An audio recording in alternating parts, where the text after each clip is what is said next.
गुस्सा या एंगर एक ऐसी भावना है जो हमें अंदर ही अंदर जलाता है या कभी हमारे अंदर विस्फोट के रूप में बाहर आता है। पर क्या कभी आपने सोचा है कि इसके पीछे का कारण क्या होता है? इस वीडियो में हम समझेंगे 7 मूल कारण, जिससे कि हमारा रूट कॉज़ फाइंड आउट करेंगे कि कहाँ से हमारा ये गुस्सा पैदा होता है।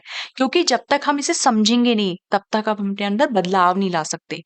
तो चलिए इस इमोशन को डीपली समझते हैं।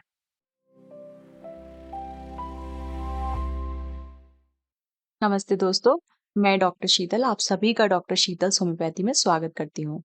हमारी लोअर फ्रीक्वेंसी इमोशन की सीरीज में अभी तक हमने फियर और गिल्ट के बारे में बात की।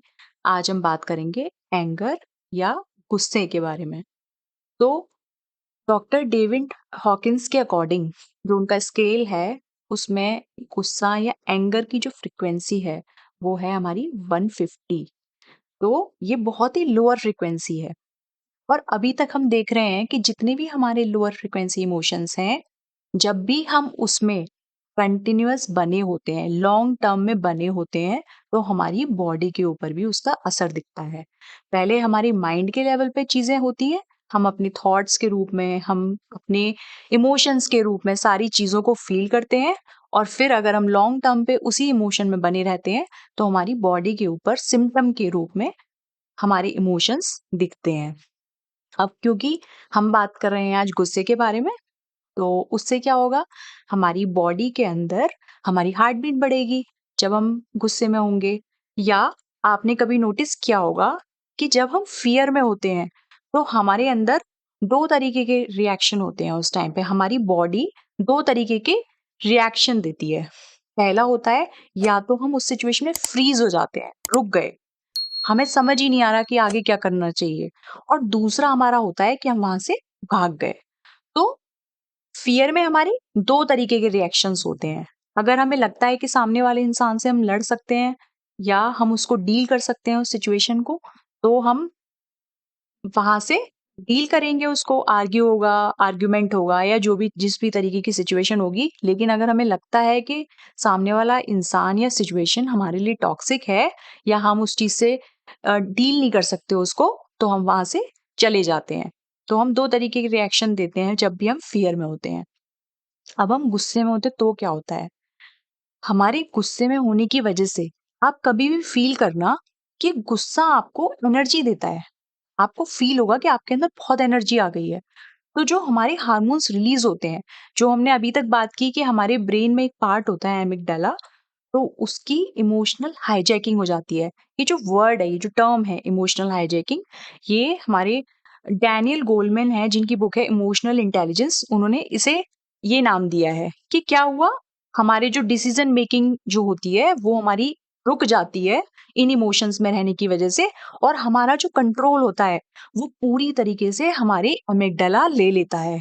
तो एमिगडाला की हाईजैकिंग हो गई। तो इससे क्या होता है कि हम अपने उस कंट्रोल में चले गए। अब हमारे अंदर हार्मोन रिलीज हुआ, एड्रेनलिन हार्मोन रिलीज हुआ। अब ये जो रश होता है, ये आपको हाथों में फील होगा। आप जब भी गुस्से में होंगे, आप फील करेंगे कि आपके हाथों में आपको बहुत एनर्जी महसूस हो रही है। इसीलिए ज्यादातर लोग जो भी एंगर में कंटिन्यूस बनते हैं या फिर उनको एंगर आ रहा होता है, गुस्से में होते हैं, तो उनको अपने हाथों में बहुत एनर्जी फील होती है। तो ये डिपेंड करेगा, साइकोलॉजी में भी बोला जाता है कि हमारा जो एंगर होता है वो माइल्ड इरिटेशन से लेके इंटेंस इमोशन या इंटेंसिटी उसकी बढ़ी हुई, जिसमें कि फ्यूरी और रेज में जाएंगे हम, इस तरीके की चीजें होती हैं। तो जब भी हमारे अंदर रश आएगा, हमारी एनर्जी पूरी हाथों में महसूस हो रही होगी, तो क्या होगा, हम आर्ग्यूमेंट करेंगे या फिर हम क्या करेंगे, कभी कभी आप देखेंगे कि बहुत से लोग वायलेंट हो जाते हैं। छोटी छोटी गुस्सा आया है, छोटी बात है, लेकिन उनकी जो रिएक्शन होती है वो एकदम आउट ऑफ कंट्रोल होती है। वो पूरी तरीके से जो भी उनके हाथ में आया वो फेंक देंगे या फिर कुछ तोड़ फोड़ करेंगे। तो ये किस चीज पर डिपेंड कर रहा है, जिस लेवल का आपका जो एमिगडाला है, जो भी उसके अंदर स्टोरेज है, जो भी उसके इमोशंस हैं, आपके अंदर जो इमोशंस हैं, आपके जो बिलीफ सिस्टम है, उसके अकॉर्डिंग जो भी इमोशन चल रहे हैं, उसी से आपका रिएक्शन डिपेंड करता है इन बातों पे। अभी हमने ये समझ लिया कि हाँ, एंगर से ये चीजें हो रही हैं, हमारी हार्ट बीट बढ़ रही है, हमारी बॉडी स्टिफ फील होगी, हमें हाथों में एनर्जी फील होगी, उससे हम वॉयलेंट हो जाएंगे। ठीक है, अब आगे हम लेके चलते हैं कि इसका रीजन क्या होता है। आप नोटिस करें अपने आप को, बारीकी से देखें अपने अंदर, बहुत अच्छे से देखना शुरू करें, ऑब्जर्व करें, तो आप ये पाएंगे कि कभी भी गुस्सा हमारा प्राइमरी इमोशन नहीं होता। उसके पीछे एक प्राइमरी इमोशन होता है। मतलब हमारा गुस्सा जो है वो रिएक्शन है किसी एक और इमोशन का जो हमारे उसके अंदर है। तो मतलब प्राइमरी इमोशन कुछ और है, सेकेंडरी इमोशन हमारा गुस्सा है, गुस्से के रूप में बाहर आ रहा है। अब हम इसको समझते हैं कि है क्या, इसके पीछे कारण क्या है, इसके रूट कॉजेस क्या क्या हो सकते हैं। तो सबसे पहला हमारा हम बात करेंगे फ्रस्ट्रेशन। अभी फ्रस्ट्रेशन में क्या होगा कि मान लीजिए, एक छोटा सा एग्जाम्पल, शायद आप सब इस चीज से रिलेट कर पाए कि आपको कहीं जाना है, आप ड्राइव कर रहे हैं, आप ट्रैफिक में हैं और आप नोटिस कर रहे हैं कि आपसे आपके बराबर में जो गाड़ी जा रही है उन्होंने ओवरटेक किया, या इंडिकेटर बिना दिए रोड क्रॉस की, आपके सामने से निकल गए। क्या फील होगा? सबसे पहला रिएक्शन एंगर आता है। भले ही कारण उसके पीछे क्या होगा कि मैं लेट हो सकता हूँ, ये फियर हो गया, फियर आ रहा है कि मैं कहीं लेट ना हो जाऊं। दूसरा ये हो सकता है कि कहीं मुझे ऐसा तो नहीं है कि मतलब ये रूल क्यों नहीं फॉलो कर रहे हैं, इनको ट्रैफिक रूल्स फॉलो करने चाहिए, ये कोई तरीका होता है ड्राइव करने का। ठीक है, ये सारी चीजें हैं। अब पर्सन टू पर्सन डिपेंड करता है कि उनको जो ये गुस्सा आया है उसके पीछे का इमोशन क्या है। तो ये चीज आपको अपने अंदर खुद ही एनालाइज करनी होगी। दूसरा क्या हो गया हमारा, कोई भी हमने गोल बनाया अपनी लाइफ में, वो अचीव नहीं हो पाया, चाहे भले ही वो एग्जाम्स हो या फिर कोई भी ऐसी चीज हो। इवन आपकी एक्सपेक्टेशंस, आपके रिलेशंस में जो आपके एक्सपेक्टेशंस हैं वो फुलफिल नहीं कर पाया कोई, आपके पेरेंट्स हो गए, आपके सिबलिंग्स हो गए, आपका पार्टनर हो गया, आपके बच्चे हो गए। हम हर चीज के लिए गोल बना के रखते हैं। हमारी हर एक चीज, हर एक रिश्ते से जुड़ा हुआ, इवन हमारे खुद के जो करियर हो गया या हमारी लाइफ हो गई, सारी चीजें, उन सभी चीजों से हमने एक गोल जोड़ रखा है कि ये चीजें मुझे चाहिए, ऐसा ऐसा होना चाहिए, ये चीजें होनी चाहिए। और अब जब ऐसे नहीं होता है तो हम फ्रस्ट्रेशन में आते हैं, फ्रस्ट्रेशन होती है, उसका रिजल्ट हमारा गुस्से के रूप में दिखता है। फिर हमारा क्या आता है, इनजस्टिस की भावना। इसमें क्या हुआ कि आपको फील हो रहा है कि कोई सिचुएशन है ऐसी और आपको महसूस हुआ कि गलत हो रहा है, ये अनफेयर है, चाहे भले ही वो आपके साथ हो या फिर आपको ऐसा महसूस हो रहा है कि आप किसी को देख रहे हैं, किसी के साथ गलत हो रहा है और आप उसके लिए भी एंगर फील कर सकते हैं। ठीक है, इस तरीके से आपको एनालाइज करना है कि कहीं भी अगर इनजस्टिस की भावना है, गलत हो रहा है की भावना है, तो वहां पे भी रिएक्शन गुस्सा होता है। अब यहाँ पे ये चीज समझने वाली है कि क्या सच में गलत हो रहा है या मुझे ऐसा महसूस हो रहा है। तो ये वाली चीज को, इस इन दोनों ही चीजों में आपको डिफरेंशिएट करना होगा। क्योंकि कभी कभी क्या होता है कि जो हमारी लैकिंग है या जो हमारी नीड्स हैं, अगर वो फुलफिल नहीं हो रही हैं, तो हमारा जो परसेप्शन होता है, चीजों को देखने का जो हमारा नजरिया होता है, वो चेंज हो जाता है। जब वो चेंज हो गया, अब मान लीजिए कि मेरा नजरिया ही सही नहीं है, तो मुझे ये लगेगा कि मेरे साथ गलत हो रहा है। सामने वाला इंसान सही कर रहा है, वो सबको इक्वल मान के चीजें कर रहा है, या फिर सामने वाला इंसान ऐसा नहीं कर रहा है, बट आपको ऐसा परसीव हो रहा है कि ये रॉन्ग हो रहा है, ये गलत हो रहा है, मेरे साथ रॉन्ग हो रहा है, या फिर आप किसी और के लिए फील कर रहे हैं तो ऐसा हो रहा है। तो पहले इस चीज को समझिए कि क्या सच में ऐसा हो रहा है, या मैं अपने बिलीफ सिस्टम की वजह से, मेरे अंदर जो परसेप्शन है, जो मेरा नजरिया है, वो ही मैंने फॉल्स बनाया हुआ है, गलत बनाया हुआ है, रॉन्ग बनाया हुआ है। चीजें रॉन्ग नहीं है। आप, क्योंकि अवेयरनेस जितनी होगी उसी के अकॉर्डिंग हम चीजें परसीव करेंगे। तो जब हम अपने आप को देखना शुरू करेंगे तभी हम इन चीजों को फाइंड आउट कर सकते हैं कि रियल क्या है और क्या मेरे बिलीफ सिस्टम से आ रहा है। अब हमारा तीसरा हो गया हमारे लो सेल्फ एस्टीम या पास्ट ट्रॉमास। तो कभी कभी क्या होता है कि हमारे अंदर छोटी छोटे बचपन से इस तरीके के घाव कहिए, वूंड कहिए, वो हम इकट्ठे करते चलते हैं। हर्ट हुआ, किसी ने हमें कंपेयर किया दूसरे इंसान से, हमें ऐसा फ़ील हुआ कि मैं कम हूँ, I am not good enough, इस तरीके की फीलिंग है। तो उसकी वजह से क्या हुआ, क्योंकि आप अपने ऊपर वर्क नहीं कर रहे हैं। अब आप जिस भी एज में हैं, अगर आप एज़ अ एडल्ट इस चीज़ को फ़ील करेंगे, तो आपको यही नहीं पता होगा कि आपको जो पास्ट ट्रॉमास थे वो फंक्शन, मतलब आपने उन पे वर्क नहीं किया और उसकी वजह से आपको जब भी ऐसा फील कराएगा कोई भी, अब यहाँ पे भी वही चीज़ है कि क्या कोई ऐसा फील करा रहा है या हम खुद ऐसा फील कर रहे हैं। इसका एग्जांपल मैं आपको देती हूँ कि अगर आप कोई मेरा मज़ाक ना उड़ाए या कोई मेरी इंसल्ट ना करे, इस चीज़ के लिए अगर आप सेंसिटिव हैं, तो आप मान लीजिए आप किसी गैदरिंग में गए हैं, अब कोई आपको देख रहा है, एक ग्रुप है, आप एंटर हुए गेट से, कोई आपको आपस में वो लोग बात कर रहे हैं, वो हँस रहे हैं, उन्होंने आपकी नज़र सडनली उनके ऊपर गई और उनकी नज़र आपके ऊपर गई। आपको क्या महसूस हो सकता है कि ये मेरे ऊपर तो नहीं हँस रहे? देखिए, इस सिचुएशन में क्या हुआ, वो आपके ऊपर हँस भी नहीं रहे थे, वो अपनी बात कर रहे थे। जस्ट आपका और उनकी जो नज़र है वो मिली और आपके अंदर क्या फीलिंग आई? जो अंदर चल रहा था कि कोई मेरे ये लोग मेरा मज़ाक तो नहीं बना रहे, ये मेरी इंसल्ट कर रहे हैं। तो ये वाली जो चीज़ें हैं, जब आप एनालाइज़ करना शुरू करेंगे, तो आपको ये डिफ़रेंस समझ में आएगा कि कोई चीज़ सच में मेरे साथ हो रही है या मैं इस चीज़ को अपनी कल्पना के माध्यम से या मैं अपने बिलीफ सिस्टम, जो भी मेरे बिलीफ बने हुए हैं, जो भी मेरे विचार बने हुए हैं चीज़ों को लेके, जो मेरी धारणाएँ बनी हुई हैं चीज़ों को लेके, उनकी वजह से ये इमोशन आ रहा है।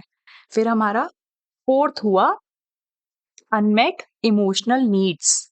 मतलब इसमें क्या हुआ कि जब बचपन में किसी वजह से हमें ऐसा महसूस हुआ कि मुझे लव, केयर, रिस्पेक्ट या कोई भी चीज़, कोई भी आपकी नीड जो आपकी फुलफिल नहीं हुई है, आपने उसके ऊपर वर्क नहीं किया है, तो वहाँ पे भी जब आप इस लैकिंग के साथ बड़े होते हैं, तो आपको सामने वाला इंसान कभी भी आपके साथ कुछ भी ऐसा कर रहा है जो सेम इमोशन ट्रिगर कर रहा है आपके अंदर, तो भी आपको गुस्सा आएगा। अब वहाँ पे ये वाली चीज़ देखनी होगी आपको कि सच में इस तरीके का हुआ था, क्योंकि ठीक है, मान लीजिए कि आप बचपन में, हम बहुत वल्नरेबल होते हैं, हम बहुत डेलिकेट होते हैं। हम चीज़ों को इस तरीके से नहीं समझ पाते कि कोई हमें पॉज़िटिव नेगेटिवली मोटिवेट किया जाता है। कैसे कि एग्ज़ाम्पल देके बताते हैं कि आप इस चीज़ को नहीं करोगे तो आप अच्छे बच्चे नहीं हो, ठीक है? आपको इस तरीके से बोला गया, अगर तुम इस तरीके से नहीं करोगे तो आप अच्छे बच्चे नहीं हो, आप गुड गर्ल नहीं हो, आप गुड बॉय नहीं हो, ठीक है? अब क्या हुआ, क्योंकि बच्चा इस चीज़ को डिफरेंशिएट नहीं कर सकता कि उसको उसके पीछे जो इंटेंशन है, जो बड़ों की इंटेंशन है वो ये है कि आप अच्छा करो अपने लिए, बल्कि वो कैसे परसीव कर रहा है, you are not a good boy, आप अच्छे अच्छे बच्चे नहीं हो। उसने एज़ इट इज़ आप बड़े के जो बड़े हैं, जो एल्डर्स हैं, उनके शब्दों को एज़ इट इज़ ले लिया अपने लिए और क्या फ़ील किया कि I am not good enough. मुझे क्या-क्या आता है बच्चों के मन में, मुझे प्यार नहीं किया जाता, मेरे भाई या मेरी बहन को ज़्यादा प्यार किया जाता है। आपने ये चीज़ें देखी होंगी अपने बच्चों के मुँह से, इवन हो सकता है आप अपने बचपन में जाइए, क्या कितनी बार आपने ये चीज़ महसूस की है? आप इस चीज़ को एनालाइज़ कीजिए कि मुझे ज़्यादा प्यार नहीं किया जा रहा, मेरी तरफ ध्यान नहीं देते, ठीक है? मेरी नीड्स को फुलफ़िल नहीं करते, मेरे तो कोई सुनता ही नहीं है। ये सारी चीज़ें कहाँ से आ रही हैं? जब आप इन चीज़ों को देखेंगे, अपने अंदर झाँकेंगे, तब आपको पता लगेगा कि हमारे जो गुस्सा है, कभी-कभी इसका कारण ये भी हो सकता है। अब हमारा क्या हुआ, हमने 4 कॉज़ेज़ पढ़ लिए। हमने अब हम पढ़ेंगे एक और कॉज़, जिसमें कि क्या होता है, रिजेक्शन या इंसल्ट। इस तरीके की फीलिंग भी हो सकती है गुस्से के पीछे। इसमें क्या होगा कि मेरी जो बात थी, वो नहीं सुनी गई या फिर मुझे कुछ भी ऐसा बोला गया जिससे कि मुझे ट्रिगर हुआ और मुझे फ़ील हुआ कि मेरी इंसल्ट हुई है। ठीक है? इसका एग्ज़ाम्पल मैंने अभी आपको देख के बताया कि हम पार्टी में गए, कोई हमारे ऊपर हँस रहा है, ठीक है? या फिर और भी रीज़न्स हो सकते हैं, आप ऑफ़िस में हैं, किसी ने 4 लोगों के सामने आपको कुछ बोल दिया, आपके बॉस ने आपको कुछ ऐसा बोल दिया कि तुमने ये प्रोजेक्ट इस तरीके से क्यों नहीं किया? ऐसे नहीं, ऐसे करना चाहिए था। और मान लीजिए वो 4 लोगों के बीच में बोल दिया, इवन 4 लोगों के बीच में नहीं भी बोला, आपको अकेले में बुला के बोला गया है। लेकिन अगर आप वहाँ पे इस तरीके का फ़ील कर रहे हैं कि मुझे इंसल्ट किया या फिर ऐसा हुआ कि कोई गैदरिंग हुई है, उसमें आपको इनवाइट नहीं किया गया, आप क्या फ़ील कर रहे हो उस चीज़ में? कभी-कभी हम इन चीज़ों में भी फ़ील कर लेते हैं, आप अपनी फैमिलीज़ में देखो, कहीं पे आपका कोई क्लोज़ था, उसका पता लगा कि भई उसके यहाँ पे शादी है, कोई फंक्शन है, आपको नहीं इनवाइट किया गया, आपके सारे रिलेटिव्स, सारे फैमिली मेंबर्स सब वहाँ जा रहे हैं, आपको नहीं इनवाइट किया गया। क्या फ़ील कर रहे हैं आप? वो रिजेक्शन, वो इंसल्ट फ़ील कर रहे हो और उस इंसल्ट की वजह से क्या आ रहा है? एंगर आ रहा है। अब आपको अपना एंगर तो दिख रहा है, बट उसके पीछे का जो इमोशन है, वो आपको देखना पड़ेगा। क्योंकि हम जब भी गुस्सा करते हैं, हम जब भी एंगर में होते हैं, वो हर इंसान को दिखता है कि ये इंसान गुस्सा कर रहा है इस समय। लेकिन उस गुस्से के पीछे जो प्राइमरी इमोशन है, जिसकी वजह से ये गुस्सा रिएक्शन के रूप में आ रहा है, ये देखने के लिए आपको ही देखना पड़ेगा इस चीज़ को। आप ही देख सकते हो कि क्या रीज़न है। फिर हमारा 6th हमारा हो गया कि अगर हम सिचुएशन को, हम लोगों को जो हमारे आस-पास हैं, अगर हम उन्हें कंट्रोल में रखना चाहते हैं या हम कंट्रोल चाहते हैं अपनी सिचुएशन के लिए किसी भी वजह से, कि हम सिचुएशन के लिए, लोगों के लिए कि मेरे अनुसार होना चाहिए सब कुछ, मेरे अकॉर्डिंग होना चाहिए सब कुछ। जब हमें ये फ़ील हो रहा होता है कि मेरे अकॉर्डिंग नहीं हो पा रहा है, कुछ मेरे हाथों से छूट रहा है, मेरा कंट्रोल छूट रहा है, तब भी हमें गुस्सा आता है। तो अब वही वही चीज़ है कि हमें गुस्सा दिख रहा है, बट उसके पीछे का इमोशन हमें देखना पड़ेगा।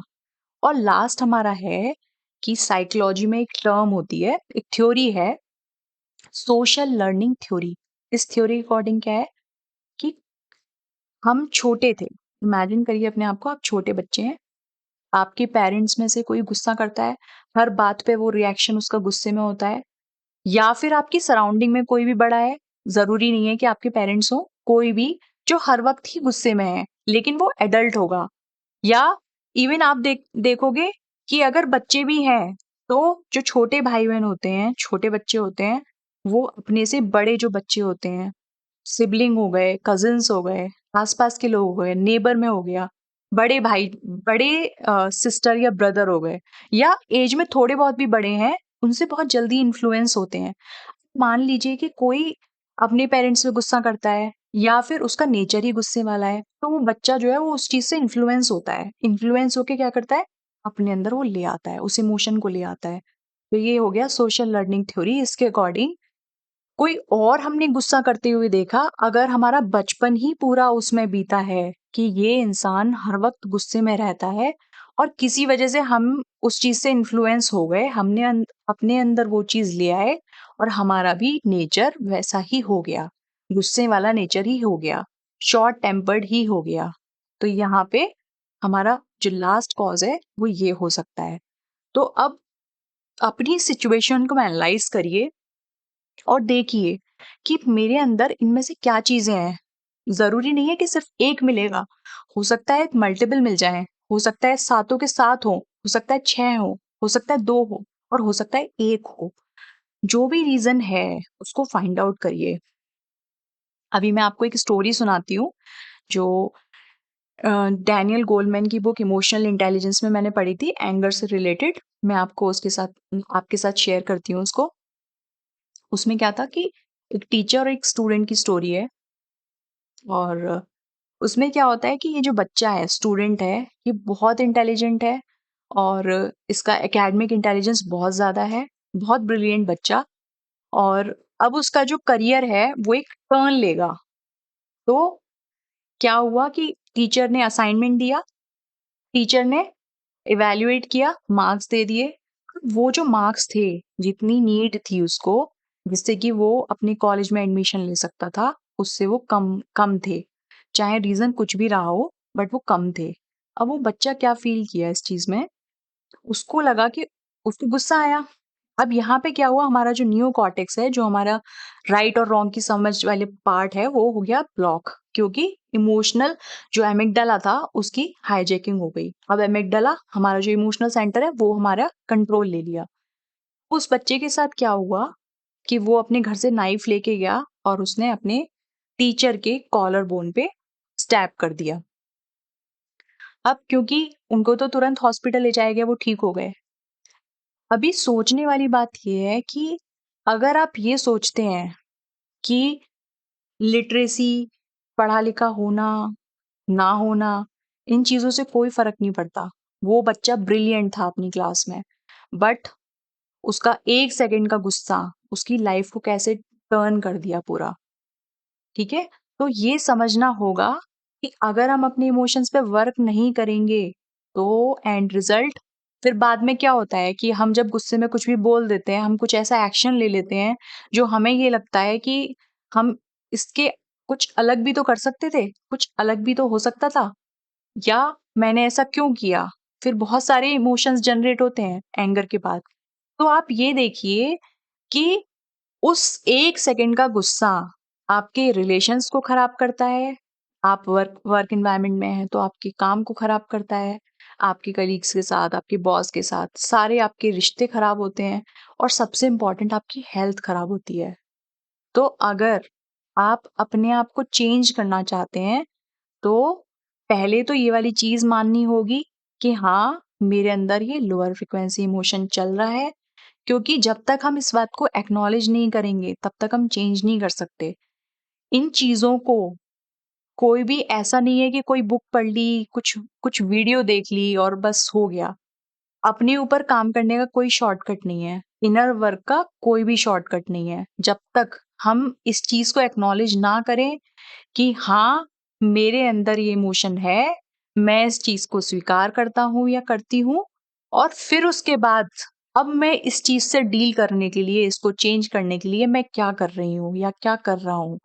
जब तक हम इन चीज़ों में नहीं जाएँगे, तब तक हम कुछ भी नहीं कर सकते और हमारे बॉडी पे, माइंड पे, हमारे रिलेशंस, हमारी लाइफ़ के सारे एस्पेक्ट्स हम डिस्टर्ब करेंगे।